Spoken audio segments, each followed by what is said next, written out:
یہ قانون 1860 میں بنا. کانٹینٹ ہے اس کا وہ یہ ہے کہ اگر کوئی شخص خودکشی کرنے کی کوشش کرتا ہے اور بچ جاتا ہے تو اس کے اوپر مقدمہ ہوگا، جیل ہوگی اور فائن بھی ہوگا. کہ جو سوشل پریشر جیسے مہنگائی کا پریشر ہو گیا، فیملی کا پریشر ہو گیا کسی چیز پہ، ان پریشرز کی وجہ سے بھی لوگ جو ہے وہ بہت زیادہ سوسائڈ کرتے ہیں. اینگزائٹی، ڈپریشن، بائپولر اور ڈس آرڈر اینڈ اسکیزوفرینیا، 4 بیسک چیزیں. کوئی نوکری آپ کو اس لیے نہ ملنا، چاہے وہ امریکہ ہے، چاہے وہ پاکستان ہے، چاہے وہ کوئی اور جگہ، کہ آپ ایک پرٹیکولر سیکس سے بلانگ کرتے ہو. کیونکہ جو لوگ ذہنی مریض ہیں انہیں ٹریٹمنٹ کی ضرورت ہے.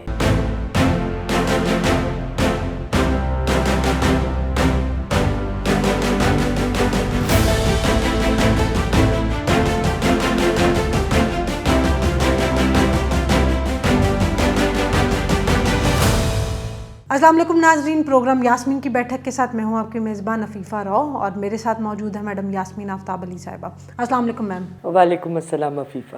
آج یہ جو میم کے فیس پہ آپ کو اسمائل نظر آ رہی ہے نا ناظرین، اس کی ایک بہت ہی خاص وجہ ہے، اور وہ میں آپ کو بتاتی ہوں کہ آج کئی سالوں کی مشقت کے بعد ان کو ایک قانون میں جو ہے وہ ترامیم کہہ لیں، تبدیلی کہہ لیں، جو بھی کہہ لیں، اس میں کامیابی ملی ہے، جس کے اوپر یہ کئی سالوں سے محنت کری تھی. اور یہ خاص اس لیے ہے کیونکہ پاکستان میں جو چیز سب سے زیادہ ناپید ہوتی جا رہی ہے وہ یہ ہے کہ ہمارے ہاں قانون سازی یا قوانین میں ترامیم جو ہیں وہ نہیں ہوتی. اگر ہوتی ہیں تو وہ صرف کرپشن سے متعلق قوانین میں ہوتی ہیں، جس کے پیچھے جو ہے وہ ہماری اشرافیہ کے اپنے خاص مقاصد ہوتے ہیں. لیکن اگر انسانی حقوق کی بات کی جائے تو ایسا کچھ نہیں ہوتا. تو میم سب سے پہلے جو ہے اسی قانون سے شروع کرتے ہیں جو آپ کی کامیابی ہے وہ ہمارے ویورز کے ساتھ اب شیئر کریں، پھر میں اس آگے سبجیکٹ کی طرف چلوں گی. شکریہ. سیکشن 325 پی پی سی، یہ قانون 1860 میں بنا، اور اس میں جو کانٹینٹ ہے اس کا وہ یہ ہے کہ اگر کوئی شخص خودکشی کرنے کی کوشش کرتا ہے اور بچ جاتا ہے تو اس کے اوپر مقدمہ ہوگا، جیل ہوگی اور فائن بھی ہوگا. حالانکہ جو شخص خودکشی کرنے کی کوشش کرے گا وہ آبویسلی ذہنی طور پہ بہت صحیح تو نہیں ہو سکتا، اس کے کوئی مسائل ہوں گے، اس کو ڈپریشن ہو سکتا ہے، اس کو سائیکوٹک ڈس آرڈر ہو سکتا ہے، کوئی سٹریس یا ٹراما ہو سکتا ہے. لیکن یہ قانون کوئی تفریق اس میں نہیں کر رہا تھا. آج سے 2 سال پہلے ڈاکٹر طاہا صابری صاحب، جن کا ادارہ ہے کراچی میں تسکین انیشیٹو، ہیلتھ انیشیٹو، انہوں نے ایک ڈرافٹ بنایا کہ اس کو ہم ری ڈرافٹ کریں قانون کو. اس میں یہ ایکسیپشن لائی جائے کہ اگر یہ چیز ہے تو ہو جانا چاہیے، اگر کوئی مسائل ہیں تو اس میں ایکسیپشن ہونی چاہیے. تو ان کو پتہ تھا کہ ڈرگز میں اور ان معاملوں میں میں نے بڑا کام کیا ہوا ہے، تو انہوں نے کہا اس کو ذرا دیکھیے. تو میں نے کہا دیکھو اس میں پرابلم آئے گی، وہ اس لیے آئے گی کیونکہ جو شخص بالکل ٹھیک بھی ہے تو وہ بھی اس کی آڑ لے گا، اس کی اوٹ لے گا، اس کی سپورٹ میں، مطلب ایک موکری بن جائے گی. بہتر یہ ہے کہ اس کو ابالش کیا جائے اور پھر اس طرف ہم لوگ چلیں. اس میں ان کو یونیورسٹی جو تھی آغا خان کی، کیونکہ خود آغا خان کے المنائے ہیں، ان کو بہت سپورٹ تھی. And when we did our Zoom programs and vlogs, تو ان کے ہیڈ یونیورسٹی کے اور جو سیکائٹری کے ہیڈ ہیں کراچی سے، ایک روبینہ قدوائی میرے ساتھ تھیں اور لیگل سائٹ سے میں تھی. اور اس میں انہوں نے کہا کہ طاہا نے مجھے کہا کہ میم پارلیمنٹ میں پش کرانا ہے. تو اس زمانے میں شیرین مزاری میری بڑی پیاری دوست، وہ ہیلتھ رائٹس منسٹر تھی، تو میں نے اس سے کہا کہ دیکھو، ہیومن رائٹس منسٹر، تو میں نے اس کو کہا کہ دیکھو دس is what the issue is. وہ سمجھ گئی، پر کہنے لگی کہ جب پروگرام چلے گا تو مجھے لنک بھیجو، I will be there as a guest, میں بولوں گی کچھ نہیں. صحیح. میں نے کہا ٹھیک ہے. جب وہ ہوا تو she was so happy with it کہ میرے خیال میں اس نے پورا ویٹ اپنا اس لا کے پیچھے پھینک دیا تھا دونوں ہاؤسز میں اس کو پش کرنے کے لیے. جیسے جیسے ہم ہر سٹیج پہ آگے بڑھتے گئے وہاں لوگ شامل ہوتے گئے. یہ ایک جوائنٹ ایفرٹ تھا. اس میں ڈاکٹر فیصل سلطان کا نام بڑا نمایاں ہے، again a very dear friend. انہوں نے طاہا کو بہت ٹائم دیا، طاہا جا کے ان کو ملا اسلام آباد میں. اس زمانے میں یہ جو کرونا کا ایک ڈپارٹمنٹ کھلا تھا اس میں بڑا ان کا نمایاں مقام تھا، اور بڑے اچھے ڈاکٹر ہیں. تو انہوں نے بہت زیادہ گائیڈنس کی کہ ہاں اس کو یوں لے کے چلیں یا اس کو اس طرح ہم نے لے کے چلیں، میڈیکل پوائنٹ آف ویو سے سارا کچھ. بہت لوگوں کی اس میں کاوشیں شامل تھیں، صرف میری نہیں تھی، لیکن ہاتھ برین چائلڈ طاہا صابری کا تھا.